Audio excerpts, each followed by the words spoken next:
5 seconds to go.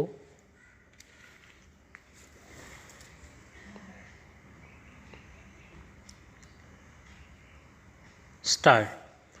Reservation in public employment was given because the framers wanted the backward classes to share state power, and for that matter they had to be provided equal opportunity. The Assembly intended to extend the benefits of affirmative action to only those socially and educationally backward groups who had been excluded from mainstream national life due to historic injustice, stigma, and discrimination, and thus bringing in any other criteria excluding the communities who have suffered such stigmatization would be a blatant violation of not only the Equality Code but also the very principles of democracy, both of which form part of the basic structure of the Constitution. The Learned Council would submit that the criteria for backwardness was always social in nature and economic backwardness was never accepted as the sole criteria. Placing reliance on the decision of this court in Indira Sahni case, he has contended that by the majority of 8-1, it was held that economic criteria cannot be the sole basis to grant reservation under Article 16. Drawing attention to the theory of substantive equality propounded by Professor Sandra Friedman, the Learned Council has submitted that reservation solely on economic criteria would violate the principles of substantive equality ingrained in the Constitution, which was directed against identity based historic marginalization. Learned Council has further placed reliance on Indira Sahni case to draw distinction between backward class and weaker sections discussed under Articles 16.4 and 46 respectively. It has been argued that the latter has no intimations and thus Article 46 cannot be the basis for providing reservation. He has also urged that exceeding 50% limit would violate the twin tests of width and identity as propounded by this court in and result in disturbance of equality, and that 50% limit cannot be breached under any circumstance except if a law is protected under the ninth schedule to the Constitution, which the amendment in question is not.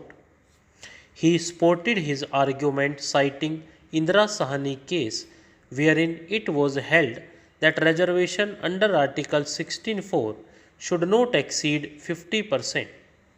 Traversing through the history of reservation policy since the year 1872 and the decision of this court in State of Madras versus Champakam, Professor R. Kumar, Learned Senior Counsel, had submitted that the ratio of decision of this court in Champakam that classification on the basis of religion, race, caste, language are the ethos of Constitution as such.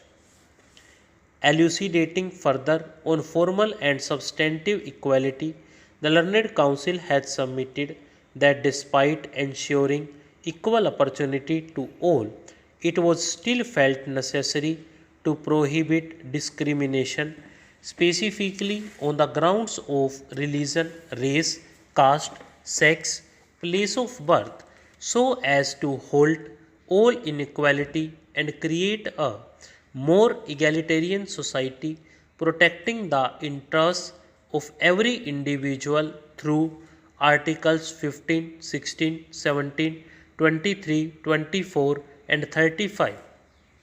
In order to highlight the intensity of caste based discrimination in India, he exemplified the prejudices and discriminations faced by Dr. B.R. Ambedkar and M.K. Gandhi and submitted that unless caste is destroyed in the country, the Learned Council has further contended that the term socially and educationally backward has been employed in Article 15.4 and the expressions employed are not socially or educationally or socially or economically. The intention behind this was to protect those classes of population who have been historically disadvantaged by birth and not by loss of wealth or by accident.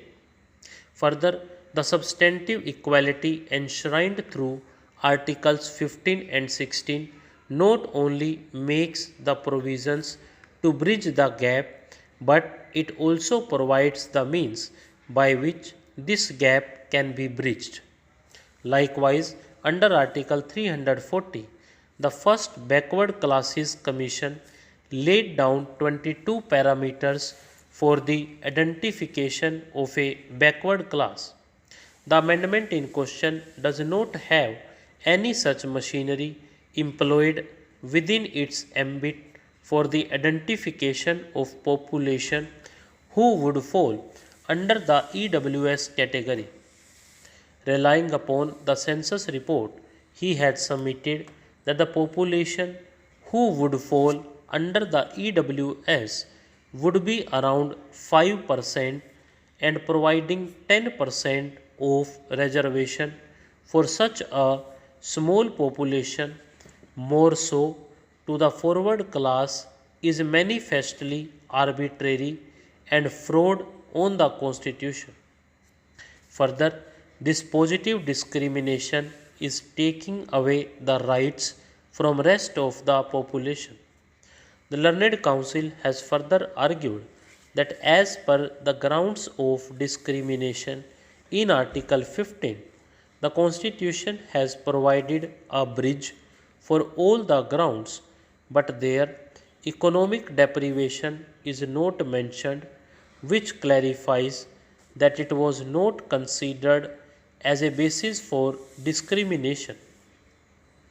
Applying the principle of equal justice to Article 46, he contended that the measures contemplated in the statement of objects and reasons of the amendment in question are in favor of SCs and STs and those weaker sections who are similarly circumstanced to SCs and STs and definitely other end of the pendulum in the society, relying on the decision of this court in Indira Sahni case. Stop.